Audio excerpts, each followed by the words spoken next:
최민수님, 반갑습니다. 우리 배은하 신부님과 김영진 신부님과 함께 최영업 신부님 따라가기 59회입니다. 이제 60회가 마지막이니까 이제 정말로 마지막 수업을 남겨놓고 있습니다. 우리 김영진 신부님 연탄일기라는 책을 읽어보면 담낭암에 걸리셨다는 이야기를 하셨는데 만만치 않은 암에 걸리신 거 아닌가요? 치료 과정은 어떻고 지금은 어떠신지요? 그리고 또 제가 원주 단구동으로 기억하는데 초청 강의를 간 적이 있는데 그때는 다리를 저셨는데 구곡성당. 구곡성당이구나. 맞아.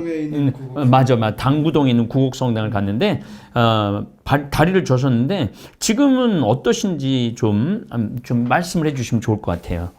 네, 다리는 아까도 잠깐 말씀드렸지만 제가 군종 신부할 때 네. 미사를 지내러 가다가 기차 사고가 났습니다. 그래서 아니 어떻게 기차에서 사고가 나요? 그런 일이 있었어요. 기차에서 떨어져가지고 왜냐하면 제가 그 기차역에서 내려야 그 부대를 가서 미사를 할 수 있는데 그걸 놓친 겁니다. 그래서 그 부대에 가서 미사를 하기 위해서 미사 가방을 던지고 뛰어내렸던 거예요. 근데 그것 때문에 다리가 부서져서 그것이 그렇게 후유증으로 지금도 고통 중에 있고 사실 그걸 5년밖에 못 쓴다고 했는데 지금까지도 쓰니까요. 그래서 산도 올라가고 얼마 전에 설악산도 올라갔다 오셨잖아요. 설악산, 태백산 뭐 다 다녀요. 그래서 참 그거 자체도 저는 기적이라고 생각해요. 그래서 알면 이 신부님도 양파 같아. 알면 알수록 까면 깔수록 새로운 게 나오시는 것 같아요. 그래서 어떤 때 컨디션이 나쁘고 그러면 그게 다리를 절기도 해요. 담낭암은 한 9년 전에 9년 전? 우연히 동창 신부들하고 운동하다가 다 그걸 해봤는데 너도 해봤냐고 서울에 있는 신부가 그래서 돈도 들고 그래서 안 한다고 그랬더니 그 친구가 그걸 강제로 건강검진을 이렇게 하게 했어요.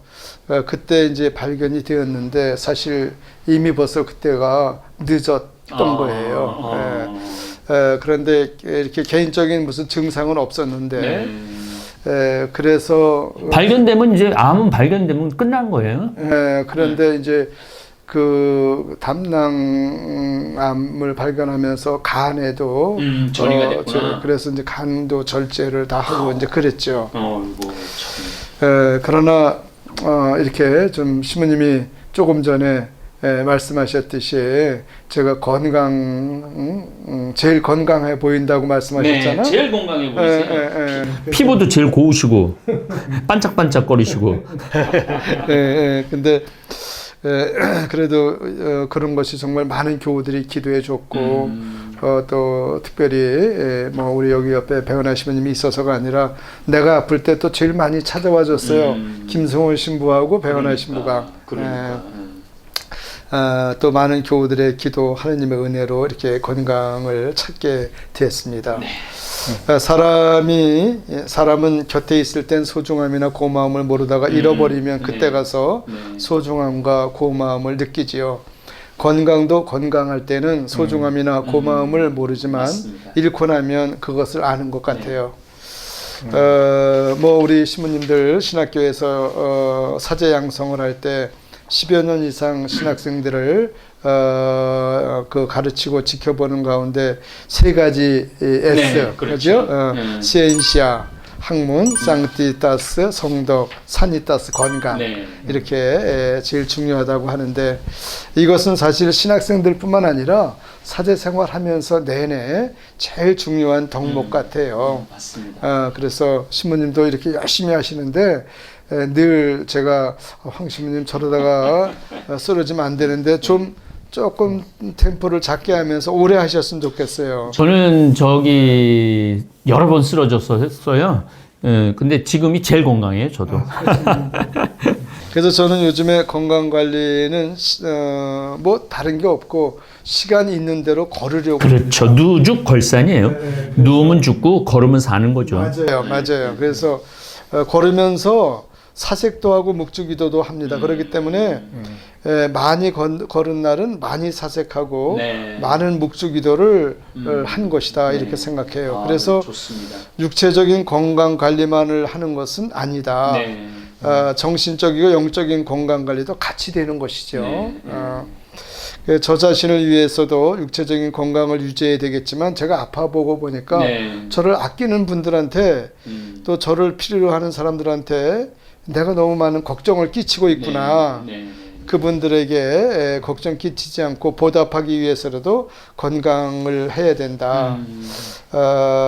돈을 잃는 경우는 조금 잃는 것이고 명예를 잃는 것은 많이 잃는 것이며 건강을 잃는 것은 전부를 잃는 네, 거다. 그런 맞습니다. 말이 있죠. 네. 벤자민 플랭클린이라고 미국 독립의 아버지가 그 말을 했죠. 그랬어요? 예. 그래서 건강해야 된다는 것이 꼭 오래 살기 위해서 목적이 있다면 잘못된 것이지만 네. 사는 날까지 건강해서 하느님의 일을 하고 네, 이웃을 돌보며 살 수 있다면 그것이 건강의 보람일 것이다. 저는 그렇게 생각을 합니다. 저는 이런 생각을 할 때가 많아요. 삶을 내가 오늘 하루를 만끽했어. 삶을 아주 즐겁게 살았어. 행복하게. 오늘도 이런 날이죠. 이렇게 삶을 만끽한 날이 하느님을 기쁘게 해주는 날이라는 생각이 들어요. 내가 즐겁게 사는 날이 하느님을 기쁘게 해주는 날. 내가 우울하고 누구 미워하고 이러면 하느님을 기쁘게 해주는 게 아니고 내가 사랑하고 강의 준비하고 우리 직원들 등허리 한번 두들겨주고 그들도 또 좋은 목소리로 일을 하고 그게 하느님을 찬양하는 일이라는 생각을 참 많이 해요. 그래서 하루하루를 항상 기쁘게 이렇게 바오로 사도가 항상 기쁘게 항상 살고 항상 기도하고 항상 감사라는 말이 그냥 나온 말이 아닌 것 같아요. 그냥 정말로 그 삶의 그 깊은 뭐랄까 명상이랄까 하느님과의 관계에서 나온 말이 아닌가 이런 생각을 합니다. 오늘은 18번째 편지입니다. 1859년 10월 12일 날 이 편지도 리브아 신부한테 연달아 씁니다. 우리 배은하 신부님, 김용진 신부님 좀 잘 지내고 계시죠? 네. 특별히 마지막 녹화를 함께 해주셔서 해주신 김용진 신부님에게 감사를 드립니다. 우선 제7대 부원장이었던 이원궁 목소리로 신부님의 목소리로 최양욱 신부님 편지 듣겠습니다. 18번째 편지. 안곡에서 1859년 10월 12일. 예수 마리아 요셉 지극히 경외하올 리브아 신부님께 1858년 5월 28일부터 쓰기 시작해서 8월 29일에 마친 신부님의 편지는 변문에서 보낸 연락원 편으로 받았습니다. 이 편지를 보고 신부님의 건강이 몹시 악화되었음을 알았습니다. 지극히 경외해올 신부님께서도 다른 신부님들처럼 저를 남겨두고 먼저 가시지나 않을까 크게 염려되고 걱정이 됩니다. 항상 건강이 좋지 못하신 존경하올 우리 베르네 장주교님께 대해서도 무척 걱정이 됩니다. 우리 생활이 조금만 더 자유롭게 되어도 주교님이나 신부님들의 건강을 한결 더 잘 돌보아 드릴 수 있을 터이지만 우리는 아직도 항상 사슬에 묶여있는 것이나 진배 없는 상태로 지내고 있으므로 그저 가슴만 치고 있을 따름입니다. 어떤 선교사 신부님들은 여름 더위에 매우 지쳐 계시지만 다른 신부님들은 그럭저럭 건강히 잘 지내고 계십니다. 저는 항상 건강하게 잘 지냅니다. 그러나 저 혼자 여행을 하기에는 너무 허약합니다. 하루에 고작 40리밖에 못 걷습니다. 그래서 갈 길이 먼 공소순회 때에는 항상 말을 타고 갑니다. 멀리 떨어진 지방들은 제가 다 순방합니다. 그래서 해마다 제가 다니는 거리는 7,000리가 넘습니다. 저의 관할 구역이 넓어서 무려 5도에 걸쳐 있고 또 공소가 100개가 넘습니다. 그렇지만 여름철에 장마나 무더위나 농사일 때문에 순회를 할 수 없는 몇 달 동안 휴식을 취할 수 있는 허가가 있어도 제가 쉴 만한 안전한 장소를 찾을 수가 없습니다. 그래서 이번 여름에는 패롱 신부님의 관할 구역으로 가서 안곡이라는 교우촌에서 여름 휴가를 지냈습니다. 그러나 이 마을에서도 머지않아 쫓겨날 처지입니다. 왜냐하면 이 근처에 사당이 하나 있는데 벌써 여러 해 전부터 안 쓰고 버려져서 폐허가 되어 갑니다. 백성들의 착취와 가렴죽으로 살아가고 있는 어떤 양반 하나가 백성들을 등쳐먹을 심산으로 사당을 개축하겠다고 제안했습니다. 사당을 개축한다는 말은 백성들한테서 돈을 긁어모으고 노동력을 착취하겠다는 뜻입니다. 만일 이 제안이 실현에 옮겨진다면 사당 근처에 살고 있는 안곡 교우들도 돈을 내야 하고 노동과 부역을 해야 합니다. 안곡은 그 사당에서 가장 가까운 마을이기 때문입니다. 이 마을 사람들이 양반의 약탈에 한가할 수는 없습니다. 그렇게 된다면 저는 또 다른 먼 곳으로 쫓겨가야 할 판입니다.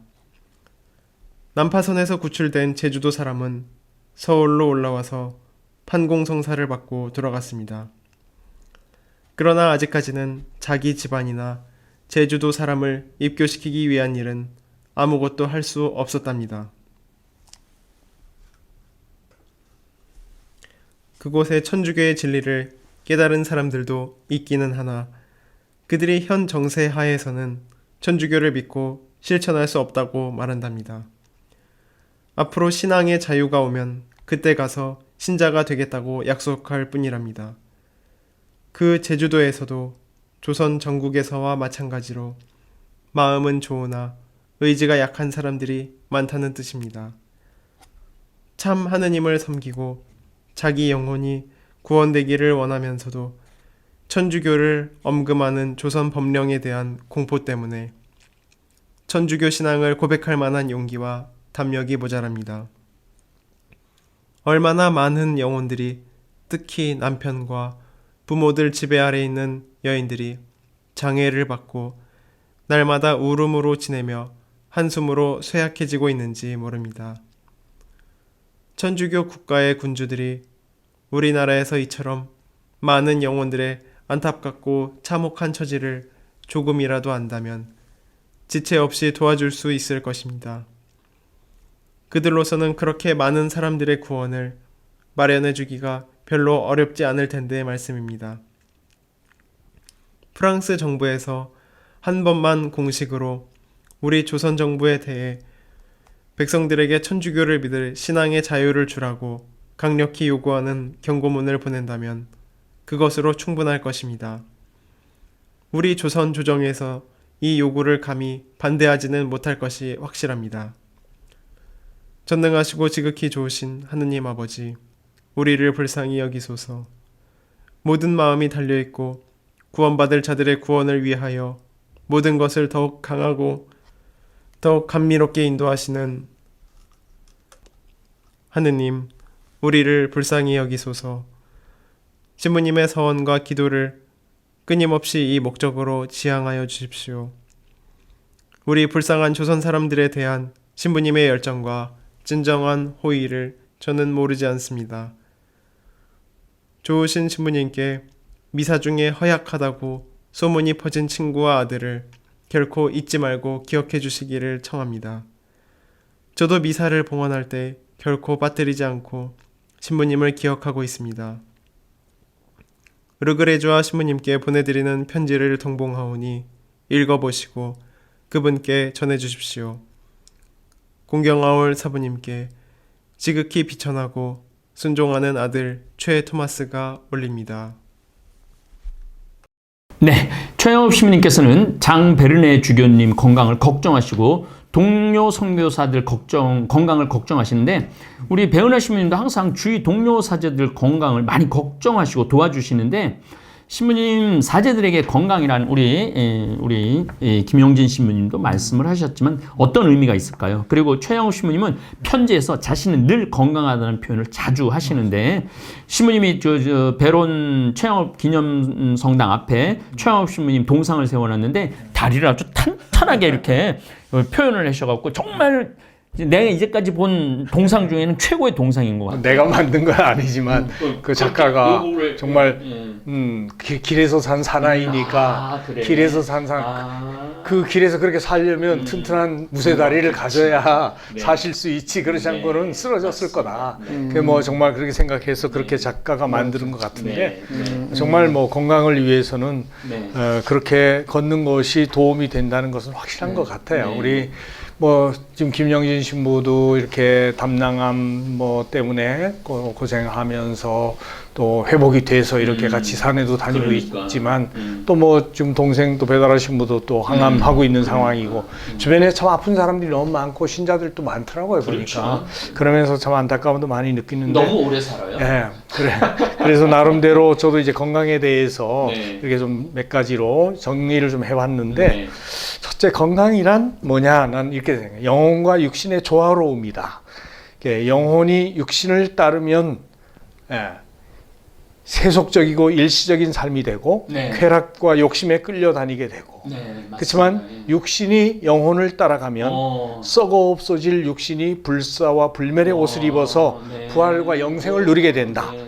그러니까 분명히 육신과 영혼의 관계에서 누가 누구를 쫓아가야 되는지를 분명히 해야 된다는 이야기죠. 사람의 마음을 보아도 이제 알 수 있는데 사랑하는 마음을 지니고 살면 마음의 평화를 누릴 수 있고 건강하지만 그렇죠. 네, 맞습니다. 미움과 원망 등 비난하는 마음이 커지면 건강을 지키기 어렵다. 예, 맞습니다. 그다음에 이제 둘째로 건강하다는 것은 전 이렇게 표현해요. 긴장과 이완의 간격이다.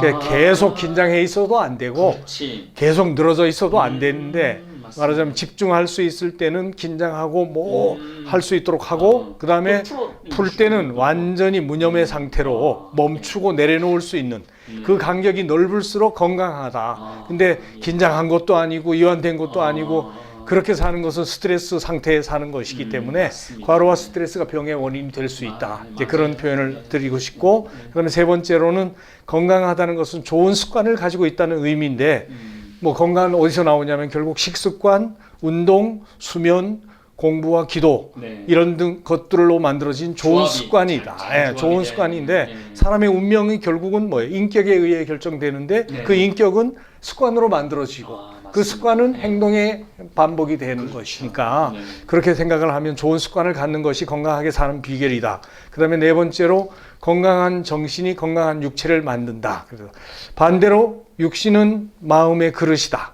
네. 그릇이 깨지면 물이 새듯이 예. 몸이 병들면 맞아. 마음도 약해지고 그럼요. 의욕도 사라지고 열정도 없어진다는 거죠. 따라서 긍정 마인드를 가질 수 있으려면 건강한 몸도 가질 수 있어야 된다. 다섯째, 아까 뭐 김영진 신부님 얘기한 것처럼 아프지 않는 것이 건강하다고 한다면 건강은 건강할 때 지켜야 된다. 그다음에 이제 마지막으로 이것이 첫 번째 조건이라고 할 수 있겠지만 늘 하느님과 함께 사는 사람은 여기서나 저기서나 사나 죽으나 건강한 사람이다. 네. 이제 그렇게 생각을 합니다. 그래서 사제도 네. 이러한 건강 기준에서 제외되지 않는다. 네. 사목자가 자기 몸이 아프면 다른 사람 돌볼 여유가 없습니다. 네. 병은 자기 자신에게 빠져들게 만들기 때문인 것이죠. 네. 하느님과 이웃을 사랑해야 되는데 네. 그 열정을 잃지 않으려면 자신의 건강을 지킬 수 있어야 된다. 그리고 맞습니다. 공자님은 수신제가라고 그랬잖아요. 맞습니다. 자기가 네. 몸을 다스리지 못하고 마음을 다스리지 못하면 가정을 위해서나 또 공익을 위해서나 국가를 위해서 할 수가 없다. 네. 그런 표현을 할 수가 있겠죠. 그리고 최양업 신부님도 편지에서 드러나듯이 뭐 탁월한 건강 체질이라고 볼 수 있는데 네, 그렇죠. 근데 교우들을 사랑하는 마음으로 열정이 지나쳐서 과로가 겹치게 되었고 네. 특히 경신박해 때 네. 사목 활동을 못했죠. 그렇죠. 1년 거의 1년 1년 못했기 때문에 좀 자유로워졌을 때 못한 것을 만회하기 위해서 너무 과로하게 신자들을 찾아다니다 보니까 무리하게 됐고 결국은 그 덕분에 길에서 돌아가실 수밖에 없게 됐다 생각을 합니다. 그런데 그 바쁜 일정 중에도 최양업 신부님이 여름철 장마철에는 꼭 휴가를 하셨다. 네, 그래서 이번 그렇죠. 편지에도 네. 자기에게는 휴가 장소가 없어가지고 폐롱 배롱 신부님을 찾아가서 네. 그곳에서 했다 하는 걸 보면 뭐 정말 이 삶을 긴장과 이완을 분명히 조절할 수 예. 있었다. 이제 그런 측면에서 참 멋있게 사셨다는 생각을 합니다. 정말 멋있는 예. 분이죠.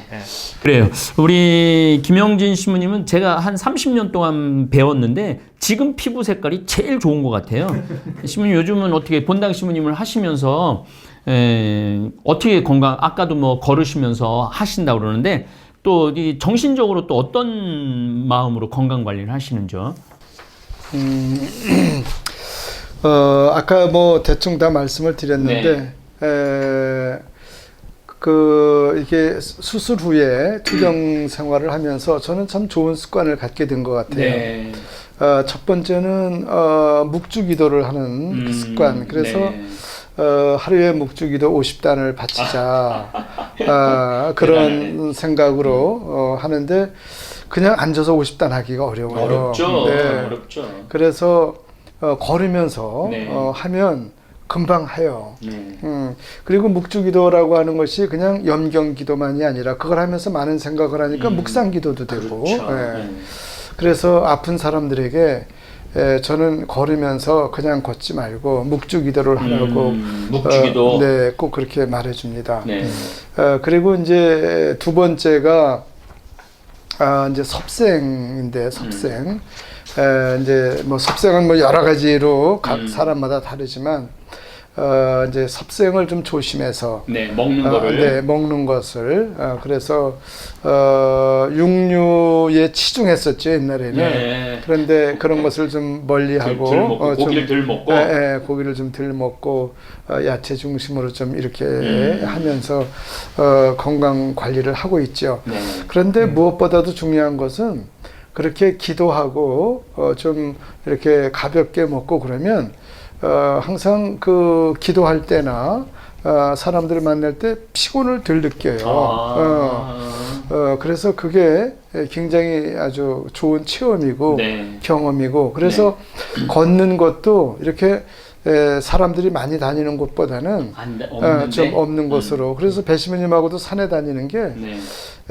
산에 가서 꼭 정상까지 올라갔다 오는 게 목적이 아니고 네. 뭐 가다가 좀 힘들면 중간에서 책도 보고 아까처럼 여기 이런 뭐 이런 것도 좀 네. 쓰고 그런 여유를 네. 이렇게 좀 가지면서 이완과 긴장을 신부님도 같이 하시는구나. 그러면서 하니까 저 자신에게도 좀 이게 풍성해지는 것 같아요. 네. 네. 네, 그래요. 이 두 선배 신부님께서 이제 1년, 2년만 되시면 은퇴 나이신데 은퇴하시긴 너무나 아까운 나이인 것 같아요. 그래서 저는 지금 문경에다가 정말 치유의 마을을 지금 짓고 있는데 몇몇 내가 존경하는 은퇴한 신부님들이 꽤 있어요. 교구마다. 그분들을 위한 집을 져서 그냥 같이 모여서 기도하고 또 이야기 나누고 공부하고 그런 계획을 지금 갖고 있습니다. 배은하 신부님, 우리 양반이 사당 짓는 이야기가 나오고 가렴주구라는 표현을 쓰는데 조선시대, 그것도 19세기 중반 밀란의 시대에 양반들의 횡포에 대해서 설명해 주시면은 우리 교우들이 또 사실 우리 교우들이 가장 잘 이해 못하는 시대가 언제냐면 1800년에서 1900년 사이예요. 그에 대한 지식이 참 부족한 것 같아요. 뭐 지난번에도 한번 양반에 대한 거 한번 얘기도 했었죠. 네, 사실. 최양업 신랄하게 비난했죠. 그래서 양반들에 대해서 최양업 신부님은 아주 신랄하게 비판하면서 정말 이들로 말미암는 폐해가 너무 크다. 이걸 바꿔야 정말 이 나라가 굉장히 변화될 수 있다는 것을 이제 많이 얘기했는데 14번째 편지에서 양반 문제를 이렇게 언급하셨잖아요. 현재 조선의 양반 제도는 일부 양반에게 모든 권리를 인정해 주어서 그들 자신만을 위하여 남용할 수 있게 해주고 그 반면에 일반 서민은 양반들의 온갖 부당한 횡포를 애누리 없이 완전히 당하도록 강요하는 제도입니다. 그리하여 교만한 양반들은 언제나 더욱 오만방자해지도록 부추기고 비참한 백성들은 언제나 더욱 비참해지도록 내리누르는 것이 조선의 사회 구조입니다. 이러한 제도하에서는 형제의 우애와 애덕이란 있을 수가 없고 천부적 인권은 완전히 무시됩니다. 그때 그 얘기 나오잖아요. 오로지 양반 계급만 지켜 세우고 양반 계급이 아닌 일반 서민은 마치 내버려진 자처럼 억압합니다. 이러한 제도는 그리스도의 정신에도 입예됩니다. 이런 말씀하셨잖아요. 그런데 이번 18번째 편지에서는 양반이 백성들을 등쳐먹을 방법을 이 폐허가 된 사당을 개축한다는 빌미를 갖다 붙여가지고 그렇게 하고 있다는 거. 그래서 그걸 하기 위해서 결국은 돈을 긁어내야 되기 때문에 근처에 사는 신자들과 까지도. 시민들까지도 다 노동과 부역을 해야 할 판이기 때문에 다른 데로 다 이사를 가야 될 판이다. 최양업 신부님은 휴가차 와 있던 곳이 그 안곡이라는 곳인데 그곳에서 쫓겨날 상황이 됐다. 그런 이야기를 하니까 정말 얼마나 이 기가 막힌 일이에요. 전에도 보았듯이 이러한 양반들과 관리들의 횡포와 수탈은 조선 후기에 점점 심화되어서 결국 심하죠. 농민들의 반란과 동학혁명까지 불러오게 되는데 1892년 고부군수 조병갑이 재직 중에 농민들을 강제로 동원해서 불필요한 저수지 만석보로를 만들고 수세를 거둬들여 농민들을 속이고 착복을 하게 되죠.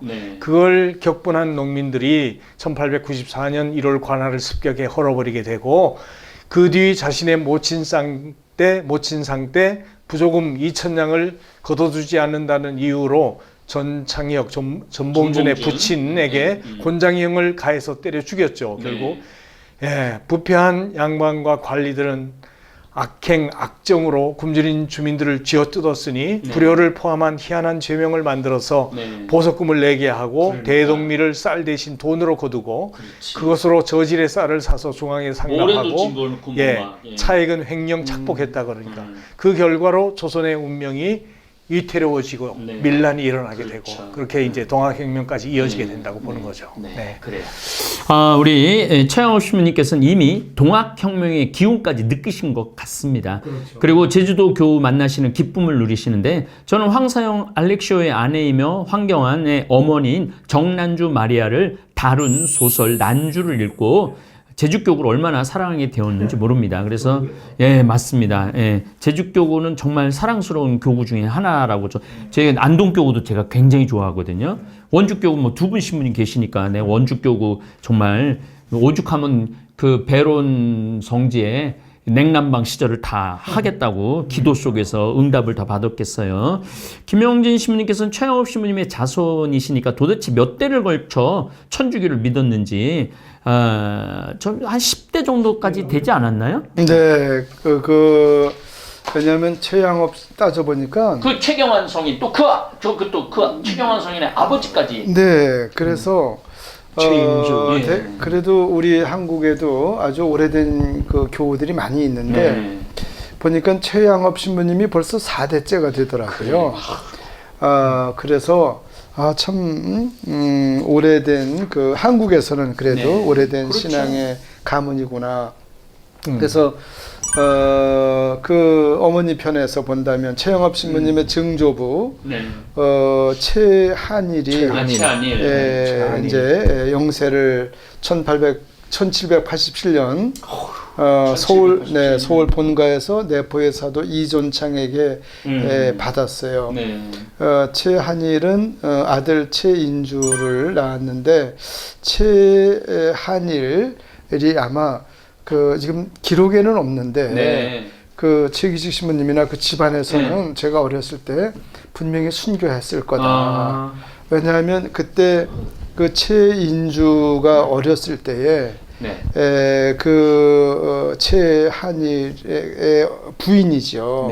부인이 어린 그 최인주를 데리고 충청도 청양으로 가는 거예요. 그래서 그곳에 가서 살면서 최인주도 어머니의 영향으로 또 아주 그 이웃 돕기도 잘하고 아주 열심한 또 모범적인 그런 신자가 돼서 나중에 아들 그 딸넷 중에 아들 세 번째가 바로 최영업 신부님 최경환 성인이죠. 그렇죠. 그래서 최양업 신부님이 벌써 4대째 교우 집안이더라고요. 그래서 4대가 탄생하고. 그래서 그 이후에 오늘 이 자리에 나오셔야 될 최기식 신부님이 7대째고. 7대. 그 최기시 신부님이 벌써 증손주들이 있어요. 네. 그러니까 그 80이니까. 최기시 신부님의 증손주들을 보니까 딱 10대더라고요. 맞습니다. 그래서 한국 천주교에서는 오래된 천주교 가문이구나. 그런데 아까도 말씀드렸지만 감사한 것은 10대에 이르도록 신앙을 유산으로 이렇게 꼭 물려줘야 한다고 하는 그렇죠. 그런 생각을 지금도 갖고 살고 그 최기시 신부님도 다 가난하고 그렇게 못 사는데 참 고마운 것은 어느 집 하나 세례를 안 준 애들이 없고 어느 집에 냉담했다는 애들이 없다. 참 감사하다. 그런 말씀을 제가 들은 적이 있어요. 그래서 저도 내일 모레 이제 그 최희 신부님 산소에 그 조상 저 후손들이 모입니다. 거기 이제 그래요? 미사를 제가 또 가는데 늘 그런 말을 하죠. 신앙의 오래된 가문이면 무엇합니까? 예수님도 첫째가 꼴찌가 될 수 있고 꼴찌가 첫째가 될 수 있다고 했는데 우리가 하나님께 더 충성스럽게 살지 않으면 뭐 신앙의 가문이 오래됐다고 해서 구교라고 해서 하나님이 우리에게 특별히 뭐 주시는 게 뭐가 있겠냐. 늘 그런 말씀을 드립니다. 그래서 이런 자리를 통해서 다시 한번 우리 집안의 그 조상들이 다른 것은 못 물려줘도 하느님을 유산으로 물려주면서 살으셨던 것에 대해서 너무너무 감사드립니다. 자, 제가 왜 자꾸 김영진 신부님하고 배은하 신부님을 귀하게 여기느냐면은 사실은 예수님이 십자가에 못 박혀 돌아가시고 난 다음에 베드로가 우리 신앙의 첫 증언이고 첫 조상이죠. 물론 아브라함, 야곱, 이삭 있지만은 그 2000년을 그대로 내려온 거 아니에요. 그러니까 신부님 그 순교 이제 10대가 그대로 내려온 거 아니에요. 그게 나는 하느님의 현존하고 계시다는 증거라고 생각을 하거든요. 그래서 2000년을 내려온 이 교회, 또 사제들을 통해서 매일 드려지는 미사를 통해서 하느님은 현존하고 계신데 이 사람들이 눈이 멀어갖고 그러니까 저가 요즘 정말 많이 느끼는 게 하느님이 삶의 정 가운데 있어야 돼. 그러니까 머릿속에 돈도 있으면 안 되고 아파트도 있으면 안 되고 주식도 있으면 안 돼. 그건 나중 거야. 나중 거. 오로지 하느님의 일. 그러니까 제가 잠비아 신학교 짓고 간호대학 짓고 농업대학 짓고 이제 우물 이제 파라고 돈을 어마어마하게 많이 보내줘요 지금 이 할머니들이. 그래서 이제 어저께도 한 할머니 79짜리 할머니하고 할머니도 아니지 통화를 했는데 1000만 원을 보냈어요. 왜 1000만 원을 보냈느냐? 그러니까 나는 이렇게 이제 잘 살게 됐고 월세도 받고 사는데 방송에 보면 애들이 잘못된 물을 먹고 막 벌레가 몸에서 막 기어 나오는 걸 보면서 내가 이렇게 하면 하느님한테 정말로 부끄러워서 하느님 앞에 나설 수가 없다는 거예요. 그래갖고 지금 우물 하여튼 어마어마하게 돈이 들어왔는데 그 우물을 이제 파주려고 그러면 이제 내년에는 백신 맞고 지금 갈 나라가 몇 나라가 있어요. 수단, 남수단, 그 다음에 잠비아, 탄자니아, 보츠와나 이런 나라들은 아주 오지는 사실은 우물을 못 파거든요. 그냥 파야 한 10m 정도 파니까 흙탕물이 나와요. 그래 적어도 한 50m에서 한 100m를 내려가야지 이게 이제 제가 또 환경을 또 공부해서 이제 오염원 물질이 1년에 1m씩 가라앉는데요. 이렇게 농약을 뿌리면 그래서 50년 그 땅에 농약을 뿌렸으면 50m는 이미 오염된 거죠. 거기서 물을 뽑아봐야 소용없는 거지. 그래서 이제 한 100m 정도 되는 우물을 지금 한 30개에서 50개, 한 5억 정도 들어온 것 같아요. 그래서 그렇게 사랑을 나누고 신앙의 증거자들이 2000년 동안 이렇게 그분들이 또 신앙의 증거자죠. 어쨌든 우리 최영옥 신부님은 편지 끝에 천주교로 국가적으로 공인되도록 노력하십니다. 외교적으로 되기를 황사영 알렉시오부터 결국 우리 천주교 조선 천주교에 언제 신앙의 자유를 얻게 되나요? 우리 배은하 신부님. 계속 김대건 신부님이나 최양업 신부님의 편지에도 정말 신앙의 자유가 주어질 수 있도록 하기 위해서 간절한 소망을 안고 프랑스에서 좀 국교를 맺어서 신앙의 자유가 주어질 수 있도록 좀 도와달라고 요청하는 통역을 두 분 다 하셨기 때문에 외교를 아신 거죠. 아닌 거죠. 예, 그런 식으로 이제 요청을 참 많이 하는데 가만히 생각해 보면 우리가 이제 천주교회가 한국 천주교회 시작된 1784년으로 이제 보는데 이게 신앙의 자유가 주어질 때까지 시간이 얼마가 걸리는가 이렇게 계산해 보면 100년이 넘다. 100년이 넘어요. 그러니까 1886년에 가서 한불 수호 조약이 체결되면서 비로소 이제 신앙의 자유가 주어졌다. 이렇게 이제 표현할 수가 있는 거니까 100여 년 동안 신자들은 그 억압받으면서 몰래 숨어 살면서 하느님께 대한 이 신앙을 지키기 위해서 얼마나 많은 고난을 받았는지 모른다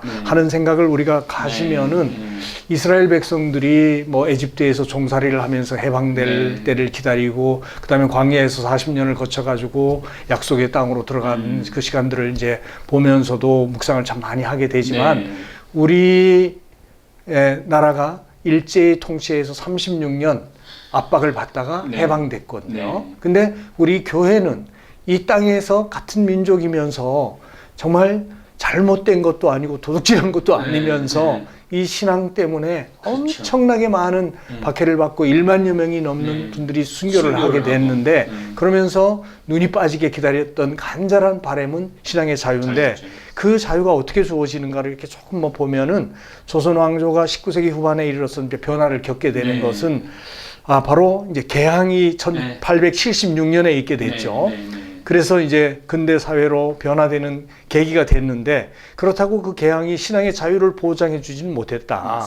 조선 정부는 1880년대 초 한미 수호 통상 조약을 준비하는 과정에서도 조약문에 아편 수입과 서양 종교에 대한 금지 규정을 삽입시키고자 했으나 실패한 바가 있었다 그러죠.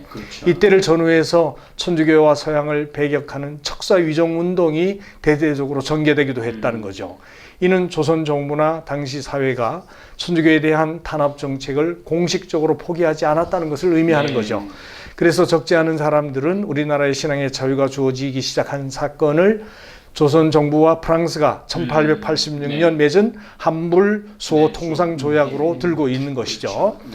프랑스 측에서는 이 조약문에 조선 교구장 블랑주교의 요청에 따라 신앙의 자유에 관한 항목을 삽입시키고자 했죠. 그러나 조선 측의 반대로 인해서 이를 직접 표현하는 대신 프랑스인이 조선 사람을 가르칠 수 있다는 조문을 삽입시킨 거예요. 교회 측에서는 이를 선교의 자유에 대한 인정으로 확대 해석하게 됩니다. 물론 당시 조선 정부에서는 이와 같은 해석에 반대했지만 블랑주교를 비롯한 조선교회와 프랑스 측은 이 구절이 선교의 자유에 대한 인정임을 주장하여 관철시키게 되는 거예요. 한편 신앙의 자유 가운데 중요한 요소가 선교의 자유이므로 오늘의 연구자들 가운데 일부는 한불 수호 조약이 체결된 1886년을 바로 신앙의 자유가 체결된 얻게 된 해라고 얘기를 하는 것이죠. 최양업 신부님의 고단한 박해 시대가 그걸로 이제 끝나게 되는 거죠. 하늘나라에서 복음을 언제든 어디선 전할 수 있게 된 것을 본 최양업 신부님은 그때 이미 천국에 가셨지만 얼마나 기쁘셨을까 그런 생각을 해봅니다. 이제 그 기나긴 박해가 끝나고 신앙의 자유가 얻어졌습니다. 정말 우리 최양업 신부님 따라가기를 통해서 조선 천주교의 역사를 더 좀 느낄 수 있었습니다. 근데 저는 이런 생각을 해요. 지금 얼마든지 선교할 수 있는 시대가 됐잖아요. 옛날엔 도망 다니면서도 선교를 했는데 지금 우리가 이 코로나 시대라고 이웃에게 하느님의 복음을 전하지 않는다는 거는 그거는 게으름으로 저는 생각을 해요. 그래서 특별히 우리 배은하 신부님한테 감사드리는 게 이게 60회 강의 준비하는 게 결코 쉬운 게 아닌데 짜증 한번 안 내시고 부담 한번 안 하시고 원고를 또 던져 갖고 오시고 그래서 역시 내가 사람 보니 눈이 있구나 그런 생각을 많이 했고 우리 이제 늦게 이제 김용진 신부님이 늦게 합류를 하셨는데 제 원래 계획이 있었어요. 이제 마지막에는 이 후손인 김용진 신부님 모시고 이야기를 나누겠다. 그런데 너무너무 정말 풍요로운 것 같아요. 그래서 해서 특별히 감사드리고 마지막 강의로 우리 한번 내달아 보겠습니다. 예, 감사합니다.